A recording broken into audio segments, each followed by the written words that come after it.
دلی میں Ladakh high power committee کی meeting 15 جنوری کو ہونے جا رہی ہے، لیکن دیکھیں تو اس پوری میٹنگ کو لے کر جو ایجنڈا ہے اس کو لے کر بھی کافی سوال ہیں، لیکن ساتھ ہی ساتھ جو لداخ سے جڑے ہوئے لیڈرز ہیں وہ دلی پہنچ گئے ہیں۔ میرے ساتھ سجاد کرگلی صاحب موجود ہیں۔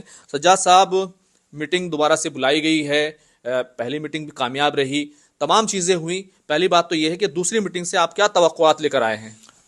شہزاد صاحب بہت بہت شکریہ۔ میں نیوز 18 کا بھی شکریہ ادا کروں گا کیونکہ مسلسل آپ لوگ لداخ کے ایشوز کو کور کرتے ہیں۔ اس میٹنگ سے بھی ہم بہت پازیٹیو توقعات اور امیدیں لے کر کے آئے ہیں۔ امید کرتے ہیں کہ یہ جو لداخ کے اسپریشنز ہیں، خاص کر جو 4 پوائنٹ ایجنڈا ہے، اسٹیٹ ہوڈ 6 شیڈول اور پھر ہمارے بے روزگار نوجوانوں کی نوکریوں کا مسئلہ ہے، پبلک سروس کمیشن کا ایشو ہے، انہی تمام ایشوز کو لے کر لداخ پچھلے 4 سال سے لداخ کے عوام جو ہے وہ اسٹرگل کر رہے ہیں۔ پچھلی میٹنگ میں جو ہماری 3 دسمبر کو ہوئی تھی تو اس میں ایک پازیٹیو آؤٹ کم یہ آیا تھا کہ 95% ریزرویشن جو ہے وہ لداخ کے لیے مختص کی گئی ہے، اور امید کرتے ہیں کہ اس بات چیت کو آگے بڑھاتے ہوئے بہت سارے ایشوز اس وقت اور زیر التوا ہیں، خاص کر پبلک سروس کمیشن کا ایشو ہے اور پھر اور بھی ایشوز ہیں جس پر بات کریں گے۔ ہم امید کرتے ہیں کہ ایک پازیٹیو رزلٹ اورینٹڈ ایک ڈسکشن ہو، ٹائم باؤنڈ ڈائلاگ ہو، تاکہ جلد از جلد یہ جو سارے ایشوز ہیں یہ ایڈریس ہو سکیں۔ لیکن آپ 95% ریزرویشن کی بات کر رہے ہیں، ابھی تک رولز کو لے کر ایک مطلب بنا ہوا ہے کہ رولز کب بنیں گے؟ دوسرے 95% ریزرویشن کیسے لاگو ہوگا؟ ابھی تک وہاں پر ڈومیسائل کا ایشو ہے وہ نہیں حل ہو پایا ہے، وہاں پر جو ریزیڈینشیل سرٹیفکیٹ مل رہا ہے وہ ٹمپریری ہے، تو یہ کیسے آپ کو لگتا ہے یہ کیسے لاگو ہوگا؟ بہت اہم آپ نے سوال کھڑا کیا، بہت اہم سوال ہے۔ یہی ساری چیزیں جو ہے وہ ہم ڈسکس کریں گے۔ ہم نے ڈومیسائل پہ جو ہمارے ایپیکس باڈی اور کے ڈی اے کے لیڈرز نے اب ان کا ہم نے ایجنڈا اپنا سوچ رکھا ہے، اور ہم چاہتے ہیں کہ جو لداخ میں ڈومیسائل ہے وہ ممکن ہے، جو ہمارا ریونیو ریکارڈ ہے، جو ہمارا جو ہمارا پرماننٹ ریزیڈنٹ سرٹیفکیٹ تھا، اسی کے آدھار پہ ہمارے یہاں ڈومیسائل لاگو ہونا چاہیے، بالکل اسی طریقے سے جس طریقے سے اس وقت سکم میں ڈومیسائل دیا گیا ہے، تو تاکہ یہ تشخیص ہو سکے کہ لداخی کون ہے، جن لداخیوں کو آپ ریزرویشن دینے جا رہے ہیں وہ کون ہے، تو وہ تشخیص ایک بار ہو جائے، اس کے بعد یہ سارے کام جو ہے وہ آسانی سے آگے بڑھیں گے۔ دوسرا اہم سوال جو ہے وہ پبلک سروس کمیشن کا ہے۔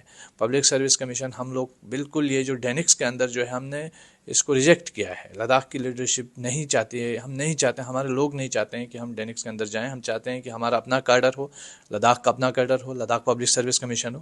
اگر اس میں کسی قسم کی دقت ہے سرکار کو تو وہ Jammu Kashmir public service commission کے ساتھ لداخ کو منسلک کرے، اس سے جوڑے، تو کیونکہ وہ جو Jammu Kashmir public service commission تھا وہ 2019 سے پہلے تو ہم سب اسی پبلک سروس کمیشن کے زیر تحت آتے تھے، اور آج بھی آپ دیکھیں گے کہ بہت سارے ملازم ایسے ہیں لداخ کے اندر جو اسی کیڈر کے ہیں، تو ہم چاہتے ہیں کہ اس کو کنٹینیو کیا جائے۔ لیکن سوال جو یہ ہے، جس طریقے سے بے روزگاری کا ایشو ہے، ظاہر سی بات ہے ان تمام ایشوز کو پہلے لیا جا رہا ہے جو آسانی سے حل کی جا سکتی ہے، اس پر سہمتی بن سکتی ہے، لیکن سوال یہ ہے کہ بے روزگاری کا جو ایشو ہے اس میں ڈومیسائل کا جو ساتھ ساتھ ایشو ہے، آپ کی طرف سے، آپ لوگوں کی طرف سے کس طریقے کا پرپوزل ہے؟ ابھی جو لداخ ریزیڈینشیل سرٹیفکیٹ مل رہا ہے، کیا اسی کو آگے بڑھایا جا سکتا ہے یا کوئی اور راستہ نکالا جا سکتا ہے؟ ہماری تو ڈیمانڈ یہی رہے گی کہ جو ایل آر سی ہے اس کو پرماننٹ کیا جائے اور اس کو گیزٹڈ پوسٹ کے لیے بھی اس کو لاگو کیا جائے، لیکن اگر سرکار کو اس میں دقت نظر آتی کسی قسم کی، ویسے تو آنی نہیں چاہیے،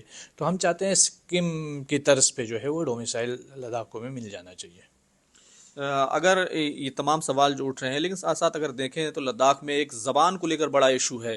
سرکار کی طرف سے کچھ پرپوزل ضرور آئے تھے، لیکن سرکار کی طرف سے جیسے اردو کو اور ایک دوسری زبان کو، بوٹی زبان کو جس طریقے سے کہا گیا کہ اس کو آفیشیل لینگویج بنایا جائے گا، کیا اس سے جو ہے لداخ کا کے جو تمام رہنما ہیں، جو تمام لیڈرز ہیں، وہ اس سے سہمت ہیں؟ دیکھیے، زبان کو لے کر کے ہمارا صرف اتنا کہنا ہے کہ جو بھی وہاں کی بڑی زبانیں ہیں، خاص کر پوری بلتی زبان جو ہے وہ ایک میجورٹی کی زبان ہے، اس کو بھی ایکوموڈیٹ کیا جانا چاہیے۔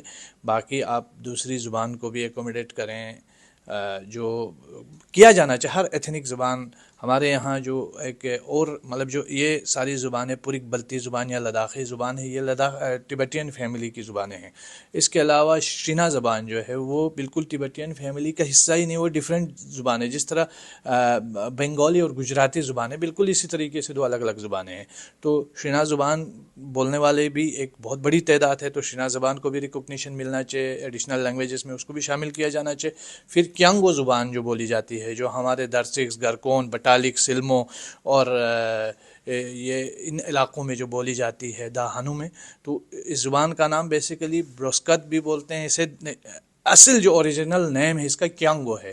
اس زبان کو بھی وہ ملنا چاہیے، کیونکہ ہم جب دیکھتے ہیں پیچھے جا کر جموں کشمیر کے جو ہمارے جموں کشمیر کا کانسٹیٹیوشن تھا ایسٹ وائل، اس میں یہ ساری زبانوں کو سپیس تھی، لیکن انفارچونیٹلی کرنٹلی اس پر بات ہی نہیں ہو رہی ہے. اور زبان کے حوالے سے جو بھی فیصلے لے رہے ہیں وہ یو ٹی ایڈمنسٹریشن یونیلیٹرلی لے رہی ہے. اس میں ہمارے اسکالرس کو، ہمارے اکیڈمیشینس کو، ہمارے جو لٹریچر سے ریلیٹڈ لینگویج ایکسپرٹس کو، ان کو آن بورڈ لیا ہی نہیں جا رہا ہے. لیکن میرا سوال یہ ہے کہ کیا راستہ نکل سکتا ہے؟ نکل سکتا ہے. جیسے دیکھیے بنگال میں بنگالی زبان بنگال کی آفیشیل زبان ہے، لیکن اس کے علاوہ بھی 5 ایڈیشنل زبانیں ہیں. ہم نہیں چاہتے ہیں کہ ہمارا اتنا بڑا اسٹرگل جو ہے وہ آ کر کے زبان کے معاملے پہ جو ہے وہ اس کو نقصان ہو. اس اسٹرگل کو ہو سکتا ہے میرا پوائنٹ آف ویو دوسرے کے پوائنٹ آف ویو سے بالکل ڈیفرنٹ ہو ایک زبان کو لے کر کے، میں اسے مانتا بھی نہ ہوں، لیکن کہیں نہ کہیں مجھے ان سب چیزوں کو لے کر ہم سب کو کہیں نہ کہیں ایک انڈرسٹینڈنگ بنانی پڑے گی. جس طرح ہم نے سکھ شیڈول اور اسٹیٹ ہوڈ کو لے کر انڈرسٹینڈنگ بنائی،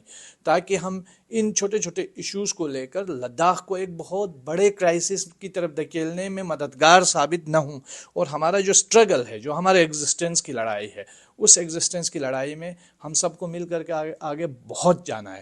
تو میری لداخ کے لیڈرز سے، لداخ کے عوام سے، لداخ کے جو لینگویج کے کلچر سے ریلیٹڈ جو ایکسپرٹس ہیں، ان سب سے گزارش ہے کہ یہ جتنی بھی بھاشائیں ہیں یہ ہمارا سب کا ایک کامن ورثہ ہے. جتنے بھی مذاہب ہیں، اسلام ہے، بدھزم ہے، یہ ہم سب کا کامن ورثہ ہے. کلچرز ہمارے کامن ورثہ ہے.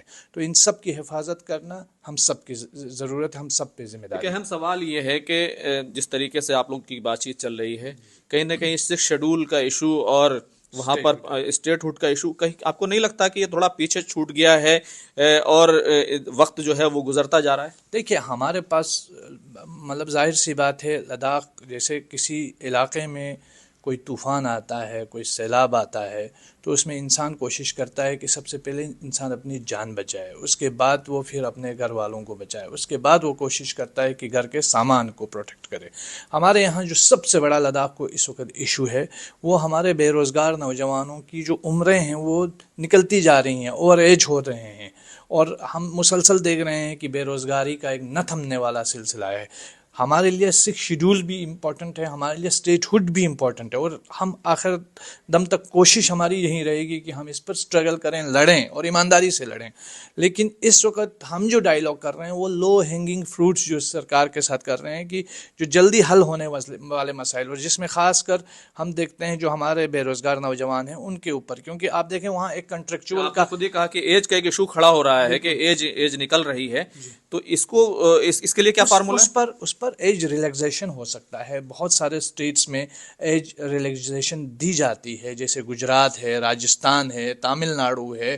ان اسٹیٹس کچھ میں تو 10 سال کی ریلیکسیشن ہوتی ہے، 5 سال کی. ابھی ہم نے دیکھا جو ایس آئی کا ابھی یہاں پہ پوسٹ نکلی، ہم نے ڈیمانڈ بھی کی ہے سرکار سے کہ 5 سال کا ریلیکسیشن ان کو مل جانا چاہیے، کیونکہ ایک لمبا عرصے جو ہے 2016 میں جو ہے وہ آخری ریکروٹمنٹ ایس آئی کا ہوا تھا سب انسپکٹر کی بھرتیوں کا، ابھی تک وہ چیز نہیں ہوئی. تو ہم چاہتے ہیں کہ کم از کم ان کو ایج ریلیکسیشن ملے، تاکہ یہ جو بے روزگار نوجوان ہیں ان کے مسائل کا حل ہو، سدباب ہو. یو ٹی میں اکاؤنٹیبلٹی ہونا بہت ضروری ہے، یو ٹی میں لوگوں کے ساتھ انصاف ہونا بہت ضروری ہے، اور ایکویٹیبل ایک ڈیولپمنٹ ہونا ضروری ہے. کبھی کبھی ایڈمنسٹریشن کی طرف سے بھی ایسی حرکتیں ہوتی ہے جس سے دو لوگوں کو، دو نظریات کو، دو طبقوں کو آپس میں ایک دوسرے کے خلاف وہ نادانستہ طور پر بن جاتے ہیں. تو یو ٹی ایڈمنسٹریشن کو بھی چاہیے کہ جب وہ اس طرح کے کام کریں تو ایسا نہیں لگنا چاہیے کہ فار ایگزامپل سجاد کرگلی کو امپورٹنس ملے. میرا ایک آخری سوال